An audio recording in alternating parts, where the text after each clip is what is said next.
اینا مأموریت دارن که ایران را به نابودی ببرن. خب میبرن دیگه، ولی من نیستم که این کار نشه. اگر که بنا باشه بوی خیانت از زهر دروغ و طمع و زور و اهانت این قوم نکردند به ناموس برادر. چه بیتابانه میخواهمت ای دوریت آزمون تلخ زنده به گوری.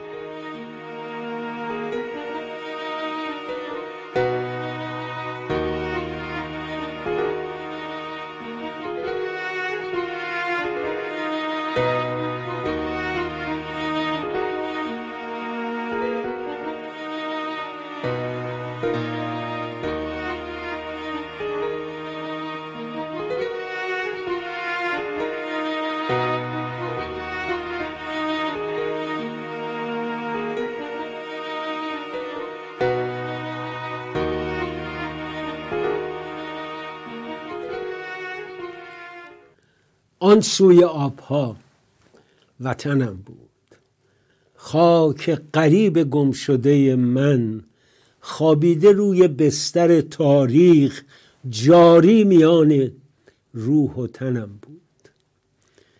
بر آبهای ساحل نفتی درد خلیج فارسی من آغاز گریه میشد. آنگاه تصویر خانه پدری همراه اشکهایم میرفت در کشاکش امواج تا قلب کوچه باغی کانجا پر از شکوفه خورشید لبریز عطر یاسمنم بود. آن سوی آبها وطنم بود. شاید که در سپیده نیشابور بر برج یک رباط قدیمی پیچیده گیسوانش در دستهای باد لیلای سوگوار چشم انتظار آمدنم بود. آبی که میگذشت از پیش پای من تصویر چین گرفته تبعیدی را تا حوض خانه پدری می برد. آنجا که مادرم سجاده را به روی سحر پهن کرده بود. چنگی به آب میزد. در موج موج آب میدید چهره‌ای کو را نشان ز خویشتنم بود. علیرضا نوری‌زاده، چهارشنبه 5 مهر ماه 27 سپتامبر به شما سلام. 5 مهر معمولاً 5 روز بود که رفته بودیم مدرسه. دوستای قدیمی دوباره دیدار، دوستای جدیدی میمدن از مدرسه های دیگه. پرسجو کجا بودی؟ چی بود؟ کلاس دوم که بودیم رفتیم سر کلاس خانم کامجو مدرسه ایران. خدا را شکر که همه ما به کلاس دوم آمدیم. پارسال خواندن و نوشتن و کمی حساب یاد گرفت.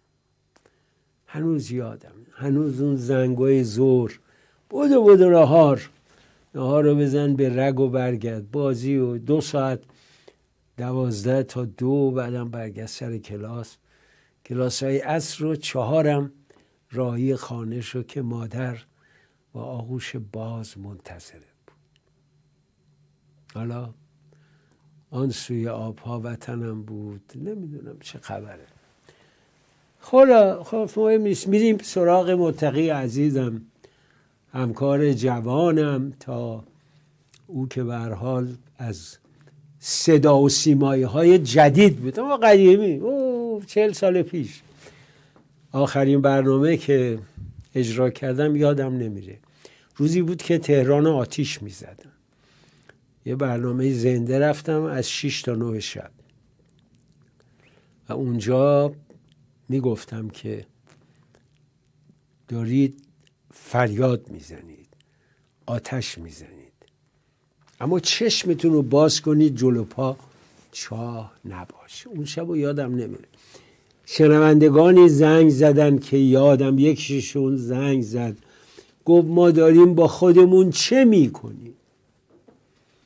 مردی بود میان سال گفت من جنگو دیدم، من چیزهایی دیدم. جوانای عزیز چی کار دارید میکنید؟ نعمت و سعادتی که توی این مملکت دارید به بهای چی دارید میفروشید؟ سید روح الله هنوز توی پاریس نشسته بود و استخاره میکرد. باری فرهاد عزیزم درود بهت. همه عمر بر ندارم سر از این خمار مستی که هنوز من نبودم که تو بر دلم شکستی. از ایران خوندید، گفتم از عشقم به وطن بگم. همه ما در غربت دوچارشیم. عرض درود دارم خدمت شما و همه بینندگان نازنین ایران فردا. در خدمتتون هستم. فرهاد جان، قبل از اینکه وارد بحثمون بشیم، از صدا و سیما چه خبر؟ چه این جنبش یا زن زندگی آزادی، این جنبش انقلاب، هر چه اسمشو بگذاریم، خیلی به صدا و سیما لطمه زد به خاطر مواضع. دلم میخواد بدونم چی شد، مدیران، گویندگانی که استعفا میکنن، چه خبره اونجا؟ کلا این جنبش زن زندگی آزادی یا این انقلاب ملی ایران برای نظام یه سری ضربه‌های خیلی سنگین داشت و یه سری فواید هم برای نظام داشت. خب فایدهش که مشخصه، تونستن یه سری رو شناسایی کنن، بدونن که رو کیا باید فشار بیشتری برای تهدید و ارعاب و غیره بذارن. اما ضربه‌های سنگین بود. یه سری از آدم‌های مشهور به دلیل حالا اعتقاد شخصی یا فشاری که خانواده و اطرافیان روشون می آوردن تصمیم گرفتن قطع همکاری کنن با جمهوری اسلامی.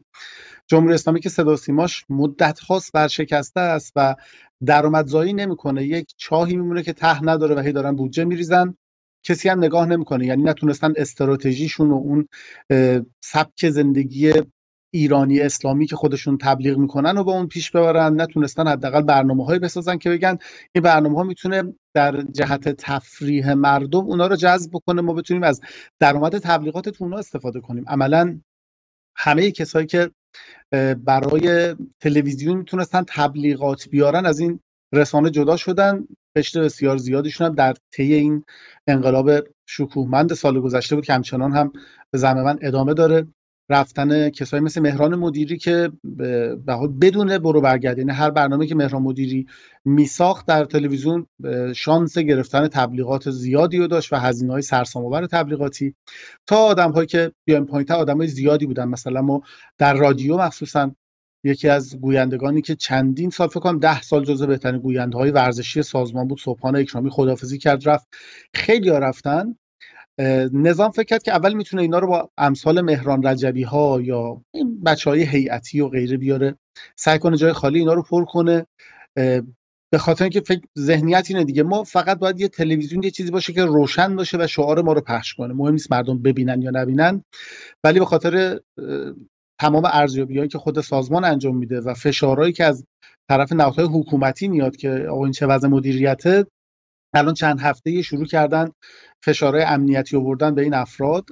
نه در حد مهران مدیری، بعید میدونم اون دیگه در رسانه ملی بتونن حالا بیارنش، اما آدم‌های یه مقدار کوچولوتر رو که بتونن از اینا به یه نوعی عذرخواهی بگیرن، یه دوتا پست اینستاگرامی بگیرن که نه ما قلبمون با نظامه، بهونه بشه که اینا رو دوباره وارد کنن. وگرنه خب این همه رسانه پرجمعیت بی مخاطبی که فقط در جامش 8000 تا پرسنل، حداقل تا اون سالی که من ایران رو ترک کردم، پرسنل رسمی داشت به غیر از قراردادی و برنامه‌ای و غیره، باید یه چاره‌ای به حالش بیاندیشن. فعلا این رسانه مخاطب نداره. آقای نوری‌زاده، یه چیز جالب، حرف جالبی زدی. حالا چند هزار نفر اونجا هستن، تو باورت میشه تمام مثلا رادیو تلویزیون 2 که اونقدر محبوب بود و روشنفکر و دانشجو اینا 250 نفر نداشت در کلش. یعنی واقعا مهندس قطبی تمرکزش روی این بود که بست سازمان از نظر اندیشه باشه، نه از نظر نفرات. تعداد اگر یه نفر میتونه 3 تا کار بکنه ازش استفاده بشه و به همین دلیل واقعا سطح رادیو تلویزیون ما خیلی بالا رفته بود، خیلی. و این آقایون اومدن حکم دادن به قول چالنگی، جناب آقای حسینی، سید اصغر حسینی، از امروز شما را به مقام پرویز یا حقی منصوب کرد. اینا با این دیدگاه اومدن تو رادیو تلویزیون. خب عزیزم، بریم سر قضایای. دیدم روی این مسائل تعقیب میکنی، دنبال میکنی. برای بعضی از هموطنان ما وقتی که دیدن آمریکایی‌ها 6 میلیارد پول اینا رو آزاد کردن. افسرده شدن که آقا این جو بایدن چی کار میخواد بکنه، در حالی که به تعبیری شما نگاه کنید آمریکایی‌ها 5 تا شهروندشون رو پس گرفتن، 2 تا از این جوجه تروریستا و نمیدونم قاچاقچی ها رو پس دادن. پولی هم که آزاد شد پول مال ملت ایران بود، مال ایران بود، نفت فروخته بودیم پولش اونجا بود. ولی با این همه مردم نیاز به اقناع دارن. از نگاه شما میخوام ببینم چرا این 6 میلیارد دردی رو دوا نمیکنه، نه برای ملت ایران، برای خود رژیم. اول یه توضیح من خدمت شما و بینندگان عزیزتون بدم که علت اصلی این اتفاق چی بوده. یه مدت زمان شاید بالغ بر 1 سال هستش که پرونده برجام بسته شده. من یادم دفعه قبلی هم که خدمت شما مهمان برنامه‌تون بودم گفتم که برجام تحت هیچ شرایطی اصلا امکان انعقادش یا دوباره راه اندازیش وجود نداره. علت این بودش که بتونن حالا کابینه آقای جو بایدن و دموکرات‌ها بتونن یه چیزی برای تبلیغ کردن داشته باشن برای انتخابات مجدد سال 2024، چون در حال حاضر دستاوردها بسیار ضعیف بوده دیگه. وحشتناک میتونیم بگیم بوده. مثلا شما اگه دقت بکنید چیزی که کاملا مشخصه این آخرین نظرسنجیه که واشنگتن پست منتشر کرده، نظرسنجی ABC رو اگه شما نگاه کنید 52% ترامپ، 42% بایدن. هنوز 1 سال مونده به انتخابات. بقیه نظرسنجی هم تقریبا غیر از کوانیپیا که 1% ترامپ رو کمتر گذاشته، بقیه نظرسنجی هم داره میگه که ترامپ جلوه. و با توجه به اتفاقاتی که الان در آمریکا داره میفته که بزرگترین مسئلهش مسئله تورم، ولخرجی بسیار زیادی که بایدن کرده، فقر مطلق به جامعه آورده، اون حمایتی که بعد از داخل میکرده نکرده و از اوکراین انجام داده، یه جورایی برای مردم آمریکا حکم فلسطین برای مردم ایران رو داره. یه مدت بود ما همه فقیر بودیم، بیچاره بودیم، هرچی در میومد میدادن فلسطین.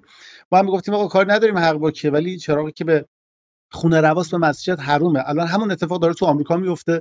این باعث شده که مقبولیت بایدن به 37% برسه و این پایین ترین میزان تایید یا مقبولیت در تاریخ ایالات متحده است. و با این 37% قطعاً دولت بایدن الان غیر از شعار هیچ چیزی نداره که بخواد در موردش تبلیغ کنه. یعنی اگه بگن دستاورد این رئیس جمهور چی بوده، اوباما در کل اون 8 سال 2 تا دستاورد داشت. اوباماکر بیمه درمانی بودش که راه انداخت و مطلب دوم برجام بود که خیلی روش مانور داد. الان بایدن چیزی برای مانور دادن نداره که مردم آمریکا بتونن اونو قبول کنن. شاید عکس انداختن با خانواده اینها، شاید تبلیغ روی اینا رو بعدن بیارن شبکه‌های مختلف مینستریم مدیا جریان اصلی با اینو مصاحبه کنن، بتونن یه محبوبیتی برای پرزیدنت ترامپ بیارن که برای پرزیدنت بایدن بیارن که شاید امیدی باشه. چون از اون طرف تمام اتفاقاتی که افتاده وحشتناک بوده. این جمعیتی که همینجوری در بازه و دارن به آمریکا اضافه میشن. بعضی موقع تصاویر رو میبینیم ما یاد پیاده روی اربعین میافتیم، انقدر که این جمعیت زیاده. در 24 ساعت گذشته که دقیق به شما بگم چیزی اولش 11,000 مهاجر از لب مرز وارد آمریکا شده. اینقدر که در تگزاس مثلا حالت جنگی اعلام کردن، سرباز مسلح گذاشتن، بعد افراد دولت فدرال کابینه بایدن میان سیم خاردارا رو سوراخ میکنن که ازش بتونن دوباره اینا وارد بشن. و یکی از بزرگترین نگرانی‌هایی که الان دارن اینه که اکثر این آدمایی که دارن میان خانواده با اینها نمیبینید. یعنی شاید در کشورهای دیگه وقتی مهاجرا رو نگاه میکنید زن و بچه هم میبینید، یکی که اینا خانواده باشون نیست. مثلا دوم میگن اینا همه در حالت فیزیک، شیپ و سن آدمای نظامی هستن. نگاه یه تعداد سرباز نظامی داره وارد خاک آمریکا میشه که حالا اگر یه زمانی بخوان از اینا استفاده ای بکنن معلوم نیست که چه بلایی میخواد سر آمریکا بیاد. این نگرانی هایی که دولت بایدن نتونسته رفع کنه و طبق گفته حتی مفسرای دموکرات هم میگن بایدن نمیتونه بیاد بگه کل این سیاست اشتباه بوده و برگردونه. دارن سعی میکنن یواش یواش ساکت کنن و این اتفاق برگردوندن این 5 نفر که علیرغم اینکه 5 نفر از ایران برگردوندن، 5 نفر آزاد کردن و 6 میلیارد هم سر دادن. که جالبه حالا این 5 نفر هم سرش بحث، آقا این 5 تا ایرانی که آزاد کردید لااقل اخراجشون کنید. 2 تاشون گفتن نه ما میخوایم هنوز آمریکا در کشور شیطان بزرگ بمونیم. بخوام به شما بگم فقط میتونم بگم که جنبه تبلیغاتی میتونه داشته باشه برای کابینه بایدن و کمتر تحت فشار بمونه، چون در دوره ترامپ مثلا آقای وانگو که آزاد کردن سال 2017 بدون حتی 1 سنت تونستن آزاد بکنن و این دولت دارن نفر با نفر عوض میکنن، 6 میلیارد دلار هم دارن سر میدن. فکر نمی کنم که چیز دیگه برای اینا داشته باشه. حالا اگر میخوان اونم بررسی کنم براتون که چه تأثیری میتونه برای جمهوری اسلامی داشته باشه. ببینید در مورد جمهوری اسلامی یه مطلبی بسیار مهمه، اون که اول بدونیم که جمهوری اسلامی چقدر در سال هزینه داره. طبق چیزی که خودشون درآوردن، عدد بودجه‌ای که برای سال 1402 بوده 5000 میلیارد تومان بوده. یه عدد وحشتناک زیادیه، ولی واسه اینکه یه مقدار قابل فهم‌تر باشه، اگر با دلار 50 تومانی حساب کنیم میشه 105 میلیارد دلار. تازه این 105 میلیارد دلار به احتساب اینه که اگر نفت رو بتونیم دزدکی بفروشیم و اگر اون اتفاق اونجا بیفته و اگر چین بیاد اینجا سرمایه‌گذاری بکنه، 1001 اگر، اما 105 میلیارد دلار بودجه کشوره. حالا شما خودتون در نظر بگیرید که 6 میلیارد دلار چقدر میتونه تأثیر داشته باشه. قاعدتا تأثیرش بسیار کمه اگر شرایط کشور همین باشه، یعنی اگر جمهوری اسلامی هزینه متصاعد شونده یا هزینه که تصاعدی بخواد زیاد باشه نداشته باشه که داره جمهوری اسلامی. طبق صحبت که خود آقای کاظمی قمی سفیر ایران در افغانستان انجام داده، واقعا 720,000 دانش آموز، 60,000 دانشجوی افغانستانی طی 10 سال اخیر تو کشور آموزش دیدن، 1 میلیون کارگر افغانستانی تو ایران کار میکنن. مهمتر از همه اینا اینه که هزینه سالانه این مسئله برای جمهوری اسلامی 10 میلیارد دلاره. 6 میلیارد دلار جمهوری اسلامی از آمریکا گرفته، 4 میلیارد دلار باید روی این بذاره تا این پول فقط افغانستانیایی که دارن وارد میشن و جمهوری اسلامی داره بهشون اجازه میده روزانه طبق آمار 8000 نفر دارن از مرزهای شرقی کشور، از کشور همزبان ما افغانستان وارد کشور عزیزمون ایران میشن که این نگرانی های بسیار زیادی رو هم شامل شده. خیلی میگن که آقا قرار از این جمعیت که تهش نمیشه دید چه استفاده بکنه نظام که اینا رو داره میاره. فراد جان دیروز یک نرس ایرانی یه آماری داده بود که در 24 ساعت گذشته 28 کودک به دنیا اومده، 19 تاش افغانی بودن. ببین ما همیشه از رژیم انتقاد میکردیم به خاطر رفتار بدش با برادران و خواهران افغانی ما که خب با هم ریشه مشترک، زبان مشترک داریم، ولی الان رژیمی که بچهای افغانستان رو فرستاد تو سوریه کشته شدن هدف معقول و قانونی و خوشی برای این افغانان نداره. به نظرت چی کار میخوان بکنن با اینا؟ من خیلی واضح بخوام خدمت شما بگم، یه سری رایزنی هایی در حالا فضای مجازی و فضای خودمونی مردم هست که فکر میکنن ممکن از اینا در انتخابات بخواد استفاده بشه. یعنی بخوان یه کارت ملی برای اینا بزنن، بگن آقا این جمعیت بیان فردا رأی بدن، برای حالا نیروی سرکوب استفاده کنن، سیاهی لشکر تو مناصب‌های مذهبی، فرهنگی، نظامی، سیاسی و غیره. اما حتی همین بحث کودکانی که شما فرمودید که نوزادایی که تازه به دنیا اومدن، تصویری هم که صحبت کردید من روی تصویر دارم نمایش میدم که گفتن از دیروز ظهر تا الان 28 تا نوزاد در قم به دنیا اومده بیمارستان فرغانی که 19 تاش افغانستانی هستن که این طبیعیه. معمولا مهاجرین وقتی به کشور امن‌تر میرسن یکی از پیامداش همین زاد و ولد زیاده که این اگر که اینها جزو تبعه های ایران محسوب بشوند در آینده، هنوز انجام نشده. جمهوری اسلامی آخرین قانونی که گذاشته بود 250,000 دلار میخواست تابعیت ایران رو بفروشه. اگر این انجام بشود میتونه برای جمهوری اسلامی نرخ زاد و ولد رو ببره بالا که اینا جزو شاخصهای اقتصاد ملی محسوب میشه، جزو شاخصهای خوشبختی و غیره استفاده میشه، ولی استفاده های دیگه نمیتونه از اینا انجام بده. یعنی اگه شما دقت کنید افغانستان در انتخابات قبلیش که سال 98 شمسی بوده کلا نزدیک 11 میلیون نفر واجد شرایط رایدهی داشته، نهایتا 1 میلیون نفر رای ریختن تو صندوق. اگه شما دقت کنید مثلا آقای اشرف غنی با 50.64% میزان رأی که آورده میزان رأی بالایی نیستش. 2 میلیون نفر کلا اگه رأی داده باشن 923,000 تا آقای اشرف غنی آورده که من فکر می‌کنم الان هر کسی در کشور ما کاندید بشه یا آدم معمولی هم باشه، همون دوست و فامیل و غیره بهش رأی بدن، انقدر رأی میتونه بیاره. تازه اینایی که رأی دادن در افغانستان جمعیتی بودن که از بین 9 میلیون نفر جمعیت فرهیخته کشور افغانستان بودن که قاعدتا اینا در زمان مهاجرت خیلیشون به کشورهای اروپایی و آمریکا نقل مکان کردن و اون قشری که وارد ایران میشن معمولا فاقد تحصیلات هستند و معمولا این جمعیتی هستن که جمعیت بی سواد یا کم سواد هستند و غیر از این که نون از کشور بخوان بگیرن و غیر از این که بخوان پول از جمهوری اسلامی بگیرن، برای جمهوری اسلامی فکر نمی‌کنم بتونن راهکاری رو داشته باشن، مخصوصا که حالا این اتفاق تا حالا در هیچ کشوری سابقه نداشته. همین اتفاقی که داره در اروپا میفته، همین اتفاقی که در آمریکا داره میفته، رویه غلط پذیرش مهاجر و غیره، تا حالا نتونستن در انتخاباتی چیزی از اینا استفاده بکنن. اگر اینا اهل جنگ بودن، اهل دردسر بودن، قاعدتا میموندن با طالب میجنگیدن، نه که بخوام بیان توی کشور غریب بخوان حالا باتون بگیرن دستشون و اسلحه بگیرن دستشون. فکر نمی‌کنم که بتونن دردی از دردهای جمهوری اسلامی رو دوا کنن.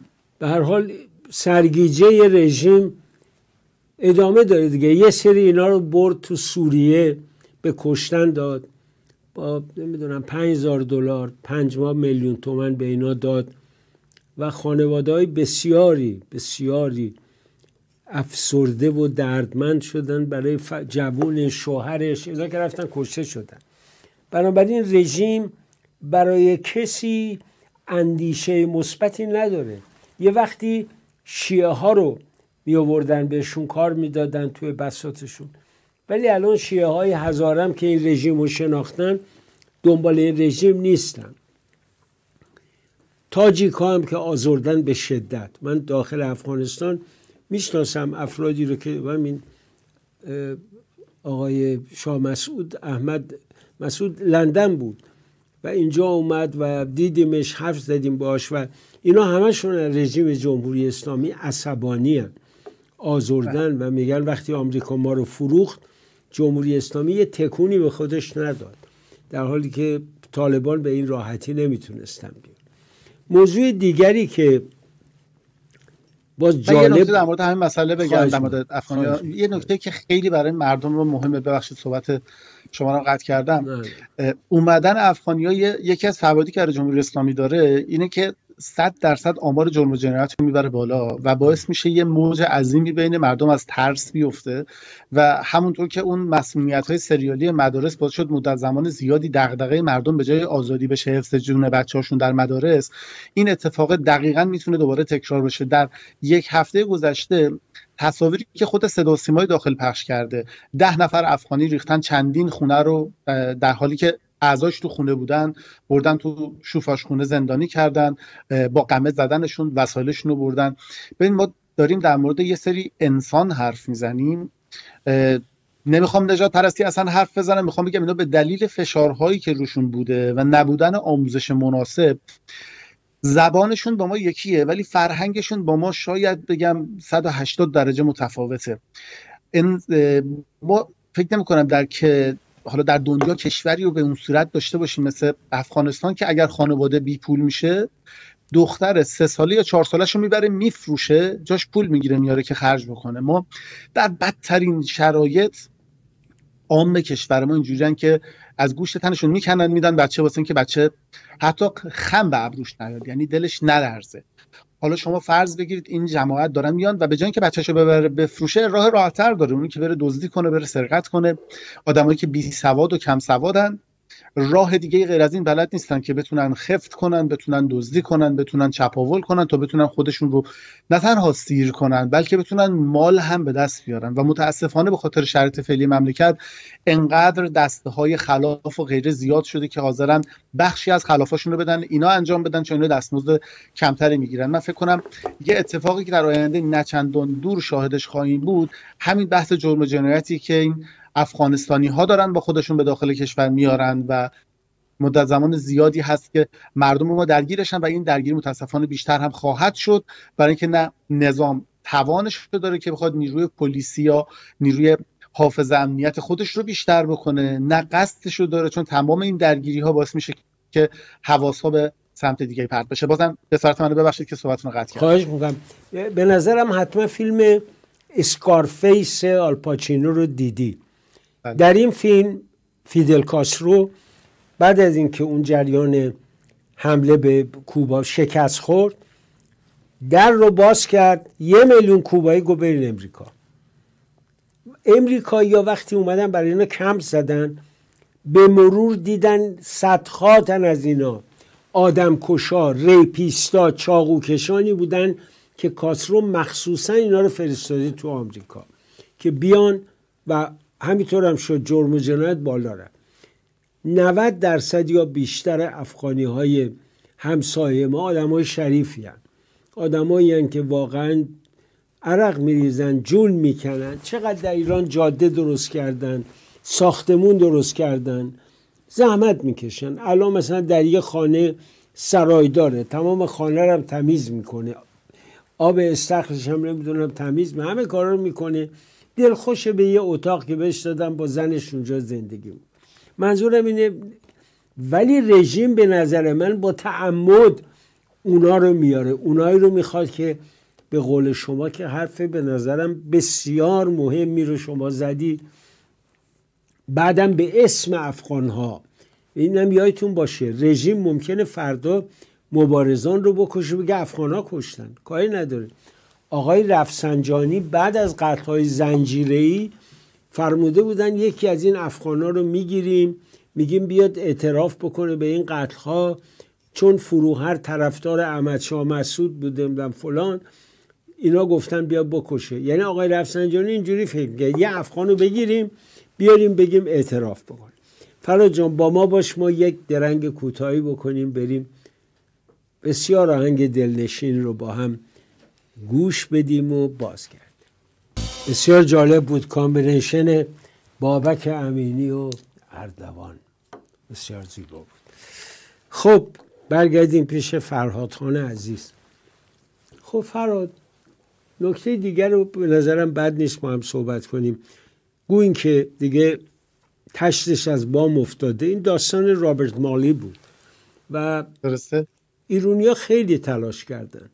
من یادم آمریکا بودم، دوستان بگفتن آقا امضاتو بذارین زیر، فوری گذاشتم. یعنی 10,000 نفر به وزارت خارجه آمریکا اعتراض کردن، ولی عملاً برکناریش برای نبود، برای ارتباطات پنهانیش بود که دو طرف هم داشت، هم با اسرائیل هم با جمهوری اسلامی. توی تحقیقاتی کردی در این به کجا رسیدی؟ والا آیدور زاده دیگه الان از تحقیقات گذشته دیگه، الان اسنادش کاملا مشخصه. به حال انتخاب رابرت مالی از ابتدا هم یه چیز عجیب و غریب بود، برای اینکه ایشون در کابینه آقای اوباما به خاطر اون جلسات مخفی که با حماس در فلسطین داشت برکنار شد و به هر حال وقتی یه مشاور وزارت امور خارجه در یک دولت به دلیل مسائل امنیتی و غیره حذف میشن که دوباره بیاد یه مقدار جای سوال داره. ولی ایشون همکلاسی آقای بلینکن بوده، در دبیرستان با هم یه جا بودن و عکساشون در حالا اینترنت و غیره هم هست. به خاطر دوستیشون دوباره برگشت اومد. این حد زده میشدش که ایشون از طریق اون مؤسسه بحران که با آقای علی واعظ و غیره همکار هستن ارتباطات بک چنل رو با همدیگه دارن با جمهوری اسلامی و قبل از حال جلساتی که به صورت غیر مستقیم میذارن از طریق پنج بلوک و غیره، تقریبا جمهوری اسلامی میدونه آمریکا چی میخواد بگه و از قبل یه سری موارد آماده کرده، تا اینکه سندی که این اواخر اومد بیرون و جالب این که این سند همه توقع داشتن اگه سندی میاد بیرون آمریکا اینو بتونه کشف بکنه که مالی داره چجوری خیانت میکنه به آمریکا و تقریبا میتونم بگم داره جاسوسی میکنه، تا اینکه این سند تهران تایمز اومد چاپ کرد و بسیار بسیار سند مهمیه، به خاطر اینکه حتی بالا گوشه سمت چپ نوشته که جزء مدارک حساس ولی نه محرمانه. حالا اینو توضیح بدم که اگر محرمانه بود قطعا ایشون الان به جرم جاسوسی زندان بود، ولی به خاطر اینکه نوشته حساس فعلا فقط داره مورد بازخواست قرار میگیره و توضیح میخوان تحت تعقیب FBI هستش. یکی از بزرگترین اتفاقاتی که همیشه به حال میفته، دشمن نادان همیشه قدم‌هایی برمی‌داره که به نفع مردم میشه، مردم ایران میشه. جمهوری اسلامی هم با تمام ادعایی که داره همیشه در پایین‌ترین سطح از هوش و درک درست از شرایط هستش، برای همینه که میاد تنها راه ارتباطی که داشته و تنها مسیری که میتونسته اخبار و اطلاعات مربوطه رو از اصل خودش، یعنی در اون سرچشمه دریافت رابرت مالی بوده که اینجوری سوزوندنش و الان یه تعداد بسیار زیادی هستند از هر دو حزب که وایسادن میگن بعد توضیح بده که چجوری مدارکی دست مالی بوده، داره تو تهران تایمز چاپ میشه. فراز این نکته رو من فقط بگم برات. بفهم. پدر این باب مالی یا رابرت مالی از کمونیستای قدیمی بود تو قاهره و این اصلا با اون ارتباطات بک‌گراند و کودکی و مدرسهش پرونده روشنی نداشت در CIA و آقای باراک حسین اوباما از اتوریتی خودش استفاده کرد. یعنی هیچ وقت تو وزارت خارجه یک کارمند یا مدیر دسک رو رئیس جمهور انتخاب نمیکنه، ولی اینجا دیگه قضیه به ایشون رسیده بود. من یادم رفتم امریکا و توی جریان جنبش سبز به اتفاق یک از دوستان رفتیم وزارت خارجه، دعوتمون کردن که معاون وزارت خارجه رو دیدیم که امروز ایشون رئیس سازمان CIA هست و محبت کرد، یه ناهاری به ما داد و اونجا این آقا هم اومد نشست و خیلی برای من جالب بود. این آقای معاون ویلیام هرد این یک جوری بود که علاقه داشت در عدم وجود او صحبت کنه. این برای من خیلی جالب بود. یعنی مثلا به محض این که اون میرفت یه قهوه بیاره یا کار دیگه بکنه، ایشون یه صحبتی میکرد که معلوم بود نمیخواد اون بفهمه و خیلی برای من عجیب بود. اومدیم بیرون، به اون دوست عزیزمون گفتم که چی دیدی تو؟ گفت والا این مردک به طور قطع با جمهوری اسلامی ارتباط داره. یعنی خیلی روشن از پوزیشنش بود، از دفاعش از جمهوری اسلامی. مثلا به ما میخندید، میگفت شما ولمتلی. یعنی یه همچین کسی که تو وزارت خارجه باشه ببین چقدر تخریب میکنه. علی واعظ یه طرفش باشه، تریتا پارسی هم یه طرفش. وقت ببین اینا چجوری میتونن خرابکاری کنن. اینا خیلی این تو خونه وزیر خارجه میرفتن، تو این ور اون ور میرفتن، با البته دوران اوباما شام و نهار میخوردن، خطر سرون نوه های اونا میرفتن. خیلی داستان عجیب و غریبی داره. ممنونم که الان که پسرش داره پیش آقای تریتا پارسی کارآموزی می‌کنه که پسرش مؤسسه کوینسیه. بله دقیقاً فهمیدم. بالاخره باید بابت خدمات پدر یه مزدی هم بدن. باز یه چیز جالب برات بگم.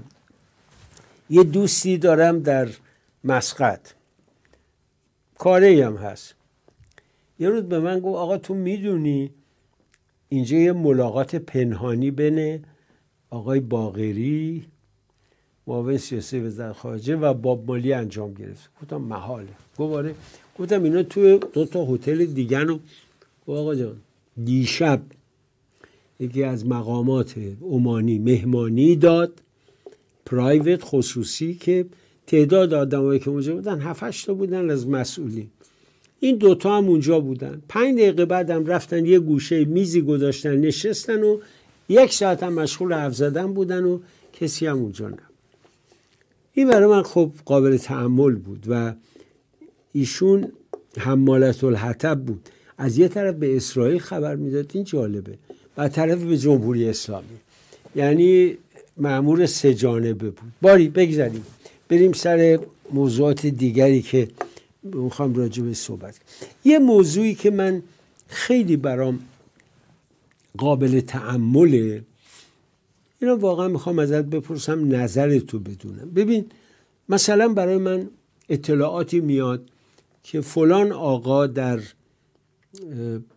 نزدیک دریاچه لطیان یا در کردان یا در لواسان مثلا ویلای درست کرده که نمیدونم 150 میلیارد تومنه، 500 میلیارد تومن. این اشاره کردی تو به بودجه کشور. یه دفعه یادم افتاد علی خاوری 3000 میلیارد تومن برده بوده. اونم چه سالی؟ دلار انقدر نبود، دلار 30 تومن بود یا 20 تومن بود. 3000 میلیارد تومن. باری ببین، یعنی رژیم جمهوری اسلامی دیگه ول کرده اداره نظارت، اداره فلان، مبارزه با فساد. این اصلا دیگه کاری ندارن به این کارا. دزدی‌ها در ابعاد مختلف. بعد آخه چطور مثلا داماد شمخانی میتونه یه همچی ویلایی بسازه، یا نمیدونم داماد آقای باقر قالیباف یا اونای دیگه. یعنی واقعا همه چی حساب کتاب از دست رفته دیگه. خدمت شما عرض کنم. بله آقای نوریزاده، یه بحثی در نظام هست، این نظارت به معنای واقعی وجود داره، ولی نظارت به معنای نیست که دزدو بگیرن، بلکه به معنای این هستش که همه کسایی که سر سفرن به اندازه بگیرن که صداشون در نیاد و دهنشون باز نشه. بر همین اگر شما دقت بکنید معمولا سر سفره همه دارن میبرن و کل این بودجه که تصویب میشه و غیره، در اون زیر مجموعه های بودجه همش برمیگرده به مؤسسات و شرکت های خصولتی که دارن بودجه مستقیم یا غیر مستقیم از نظام میگیرن و همه این آقازاده ها هستن یا کسایی هستن که نبودنشون پای سفره باعث میشه که برای سفره بره رو هوا. برای اینا کاملا حواسشون هست، یعنی اگر داماد فلانی همچین چیزی میسازه، داماد اون یکی هم باید یه چیزی در ازاش داشته باشه، اگر نداشته باشه ممکنه به مشکل بخورن.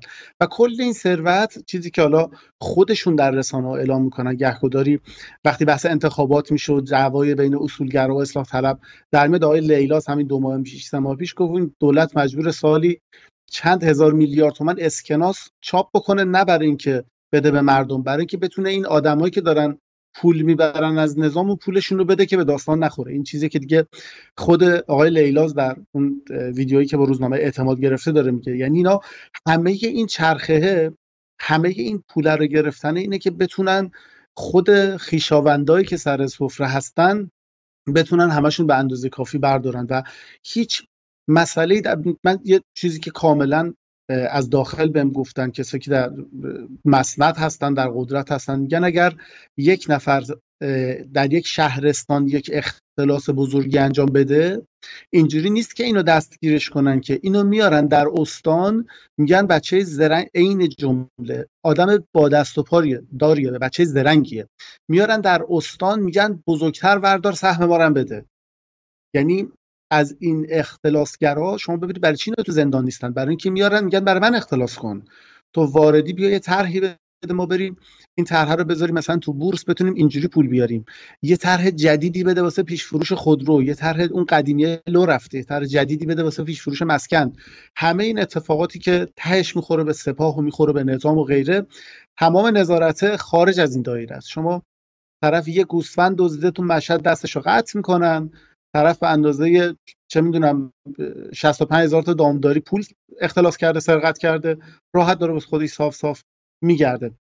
ولی آقای نوریزاده داره وضعیت به یه سمتی میره که دیگه برای نظام داره خطرناک میشه و به یه نقطه‌ای میرسه که من فکر کنم خیلی دور نیست که مجبورن همه بیان وسط خیابون و فریاد بزنن.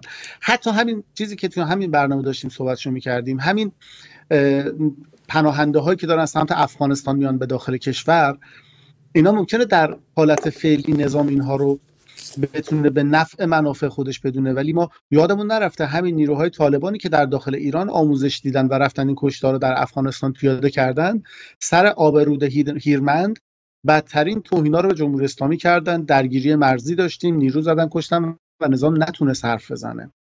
ما خطراتی که جمهوری اسلامی خودش برای خودش داره در منطقه ایجاد میکنه، بقیده من گردنشو میگیره. کما کن که الان یه تصویر براتون نمایش میدم. این تصویری هستش که کودکان افغانی دارن در تهران میخونن و این شعر دقیقاً تو که بالاش نوشته که سروده جهادی به فرمان ملا یعقوب تهران رو فتح و مردمش رو قتل عام میکنیم. این شعرهایی که دارن میخونن و همین جمعیت یه جمعیت مسلمونن که شما میدونید جمعیت مسلمون تعصبی با یک فتوای یک ملا میتونه 1001 کار بکنه و اصلا ترسی هم نداشته باشه، چون بهشت برین در انتظارشه. و اگر جمهوری اسلامی در منطقه شما دقت بکنید جایی رو نداره که بخواد روش حساب بکنه و الان جمعیتی رو داخل خودش راه داده که اینا میتونن ظرف 48 ساعت، چون سنی هم هستن اکثرا، بشن جز پیروان، مثلا اگر داخل بخوان برای خود جمهوری اسلامی مشکل ایجاد کنن میتونن برن پیرو اون عالم سنی مولوی عبدالحمید سیستان و بلوچستان بشن، یا میتونن به فرمان یه مولای خودشون که اصلا تو افغانستان و جمهوری اسلامی نمیدونه اصلا این آدم وجود داره. ممکنه یه فتوا بده فردا همه اینو تصمیم بگیرن با چاقو بیان وسط خیابون برن یه جایی غارت کنن، 1000 که اتفاقو رقم بزنن. فکر می‌کنم پایان نظام واقعا به شماره افتاده. از صحبت‌های خودشون در فضای مجازی هم مشخصه، کماکان که حالا تلاششون ببینید به کدوم نقطه از نظام رسیده که امروز خبر اومده آقای خامنه‌ای دستور مذاکره مستقیم با آمریکا رو صادر کرده. بله شنیدم. فرهاد عزیزم برگردم به یه موضوع دیگه، مسئله باجناق گیت. این خب مدتی مردم رو دل مشغول کرد و گیلان رادیو گیلان این فیلم ها رو پخش کرد، ولی یه دفعه متوقف شد، در حالی که ما میدونیم خب خیلی قضیه وسیع‌تر از این حرف هست. ما از باجناق و برادرزن و شوهر خواهر خبر داریم، خیلی چیزای دیگه هم از اینا وسیع‌تر هست، چون این جزء فرهنگ آخونداست که در حوزه که هستم من از یکی از روحانی فهمیده و با ارزش شنیدم، گفت خود مراجع ملامسه و ارتباط پا و نمیدونم دست و فلانجا رو آزاد گذاشته. حالا مسئله دخول یه خورده مشکل. یه دفعه خوابید، چی شد؟ رژیم جلوش رو گرفت یا خود سپاه پشتش بود؟ چی بود داستان؟ اول که اصلا شک نکنید آقای نوری‌زاده، اگر چیزی بیرون میاد از داخل کشور، هک شدن گوشی یک آخوند یا 2 آخوند، بعد این شخص اون شخص، اینا چیزی نیست که اگه مردم عادی میتونستن انجام بدن. سردار سلامی گوشیش هک میشد یا خیلی چیزای دیگه. اینا همون تصفیه حسابای قبل از انتخابات، گرفتن نطق، خوابوندن یک نفر رو میکنن فسادش رو جلو، واسه اینکه میخوان اون کسی که اینا حمایت کرده رو بکوبن. هم این اتفاقات به این صورت، مضافر این که لابلای اینها چیزایی هم بودش که از آدم‌های معمولی مثل سری مداح‌ها و غیره اومد بیرون. تصاویر بسیار بدی بود که مثلا طرف با یه برادرزنش که 14 سالشه به عنوان مفعول بوده، ببخشید حالا این واژه رو به کار میبرم، ولی مسئله سر اینه که بلافاصله بخشنامه میدن، بلافاصله کنترل میکنن، سعی میکنن با پیامک حداقل شده که مواظب باشید رو گوشیتون چیزی سیو نکنید، جایی نرید که گوشیتون از خودتون دور کنید، رمز حسی بذارید، رمز عددی نذارید، چه میدونم با صورت کار کنه یا با اثر انگشت کار کنه و غیره. این هم ربط داره. ولی به عقیده من آقای نوری‌زاده، ما از رو شدن فسادهای نظام یه مدت زمانی که گذر کردیم و فکر میکنم همه اینا که میاد فقط یک موجی ایجاد میکنه که حواسها به جای اینکه به آزاد شدن کشور باشه به سمت دیگه پرت بشه. این همه فجایع رو در کهریزک همون سال 98 رقم زدن، این همه اسناد اومد بیرون، این همه آدمای مختلف صحبت کردن، همینجوری بوده، همینجوری هم داره اضافه میشه میاد. و به نظر من خیلی سعی کنیم تو این فضای به عنوان مردم عادی دیدنش خوب، اطلاعات داشته باشن ولی خیلی پروبال ندن و بیشتر حواسا به این باشه که ما الان قراره چی رو نبینیم که یهو این وسط میاد یه صحبت اینجوری مطرح میشه، میخوان حواس ما رو از کدوم اتفاق پرت بکنن. فرهاد عزیزم یه نکته فقط تو اینجا هست، اونایی که به رژیم اعتقاد داشتن، من یه دفعه دیدم با این تصاویر اون اعتقاد شکسته شد. این به نظر من تنها اثر مثبت این قضیه بود. ولی از دید شما کاملا درسته، انحراف مسیر نگاه مردم. ولی همونطور که گفتی رژیم مرتب به پای خودش تیر میزنه، یعنی رژیم مرتب انگشت تو چش خودش میکنه. این ماجرا هم ته قضیه بسیاری از مؤمنان و نماز جمعه روندگان و غیره یه دفعه شوکه شدن، یه دفعه ایستادن. اون ماجرای سعید طوسی که اومد، یه روحانی که در قومم مدرس اومده بود لندن، گفت من الان وحشت کردم چون بچه من مدتی شاگرد قرآن این بوده، پسر برادر آقای خامنه ای اونجا بودن، نوه هاشون پیش این درس میخوندن، قرآن میخوندن. یعنی ببین رژیم کاری که کرد قدسیت مذهب رو به کلی از بین برد و به اعتقاد من مذهب شیعه در یک حد و کل اسلام در حد دیگه زیر سوال رفت. شما الان توی فقط فضای مجازی نگاه کن، چند تا برنامه ضد اسلام و تشیع و غیره هست. برنامه‌ای هست مثل برنامه بهرام مشیری، منطق داره، اساسی، اصولیه. یا برنامه‌ای که رادیو تلویزیون مانی دوست شاعر عزیز من میرزا آقا عسکری ارائه میکنه، آقای سلیمانی اونجا هست، آقای وفا یغمایی هست، اینا میرن مطالعه میکنن، با دقت قضایا رو مطرح میکنن. ولی انگشت بزن ببین دیگه راجع به ناخون گرفتن پیغمبرم برنامه اومده و تمام اینو مؤسسش و مؤثرش جمهوری ولایت فقیه بوده. یعنی به قول باز بعضی از این روحانیون اشک میریزن که مهندس بازرگان و مرحوم شریعت مداری و علامه طباطبایی راست میگفتن که اولین قربانی این انقلاب اسلام و مذهب شیعه بود. این واقعا کاملا حس میشه. خودتو توی فضایی که هستی دور و برت نگاه کن، غیر از این فرصت طلبانی که شب عاشورا میرن قیمه بگیرن، کلا مردم از دین برگشتن. یعنی حالت مطمئن هستم در نسل شما خیلی بیشتر. 100%. یه جمله، یه مقاله داشتش آقای یکی از نویسندگان خیلی خوب دوره اصلاح طلبان در مورد مذهبی بودن ایرانی‌ها که اصلا خیلی جالب نوشته شده. ایرانی‌ها ذاتاً کلا مذهبی نیستن. نمونهش هم اینه، شما از 50 سال پیش یه موزیک شاد یه جایی باشه، طرف با پاش داره یه تکونی میخوره، سرش تکون، یه رنگی داره و دست میگیره و کلا این مذهبی بودنه تو این 44 ساله به صورت افراطیش یه جورایی به مردم به زور تحویل داده شده و چون خروجی بدی بوده، شما یه دارویی رو یک بار مصرف میکنید ببینید نسبت بهش آلرژی گرفتید، قرار بود مثلا فشار خون آدم رو کنترل کنه، روده و معده و بینایی آدم رو تاثیر گذاشته. خب وقتی خروجیش چیز بدی ازش فاصله میگیرید، به بقیه هم میگید آقا استفاده نکن، من خوردم بدتر شدم. بعد این خروجی که جمهوری اسلامی بعد از 44 سال با حکومت مذهبی گذاشته، آقای نوری‌زاده، من میگم اگر قرار بود که سال 57 با یک عده‌ای قرارداد ببندن، کنترات بگن چقدر میگیری ایرانو نابود کنی، تو 44 سال انقدر نمیتونست نابود کنه. درسته.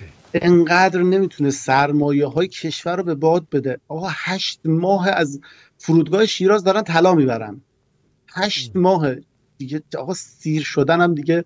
یه قدیما گفتن مولات جیبش ته نداره، الان دیگه از اونم گذشته، دیگه حساب بانکیشون والا ته نداره. این شرایط ولی من میدونم ماندگار نیست، برای اینکه انقدر در این دزدیدن و غارت مردم با هم دیگه رقابت دارن که اصلا 1% هم به این فکر نمیکنن که اگر چیزی از دستشون اون پایین نریزه، قیام گرسنگان قیامی نیستش که بتونن در مقابلش با جسم علیلی دارم و با اینکه حالا بهتر میشه و با آمریکا مذاکره خواهیم کرد، دلار ارزون میشه، بتونه مردم رو کنترل کنه. فراد، آرزو میکنم و خیلی هم به نظرم قابل تحققه، با هم دیگه دست من گرفته باشی از سربایلی جام جهان بریم بالا. اون دیگه بچهای قدیمی زمان ما که نموندن، ولی حالا بچهای جدید هم شاید ما رو بشناسن. بریم با هم توی استودیو بشینیم و اونجا تو با من صحبت کنی، از من سوال کنی. قابل تحققه، باور کن. 100% اتفاقا من خیلی دوست دارم، امیدوارم که اتفاقا انجام بشه. شما رو پیاده نمیبریم، الان جام جهانی 3-4 تا در داره، از در سمت نمایشگاه با ماشین میاریم اونجا. بچه‌هایی هم که هم دوره من بودن همه همچنان هستن. اون موقع ما مجری بودیم، خیلی‌های دیگه که اون زمان ما باشون شروع کردیم، سال 73 شمسی من شروع کردم، الان همشون برنامه‌ساز و تهیه کننده‌های قدر و غیره شدن. منم واقعا شما که جای خود داری تاج سری داری، خیلی هستن که باید صداشون حتما از رسانه داخل ایران در حتما آزادی ایران پخش بشه. ممنونم ازت. من این ممنونم از دعوتتون. به بینندگانمون میدم. فرهاد عزیزم بنا به خواست ما، تقاضای ما، به زودی برنامه برای شما ارائه خواهد داد و او رو بیشتر خواهیم دید. باعث افتخاره. ایران سربلند، ایرانی سرفراز، پرچم زیبای سرنگ شیر و خورشید نشان هماره برافراشته بود. علیرضا نوری‌زاده به اتفاق فرهاد متقی عزیز تا دیدار بعدی در پناه پروردگار.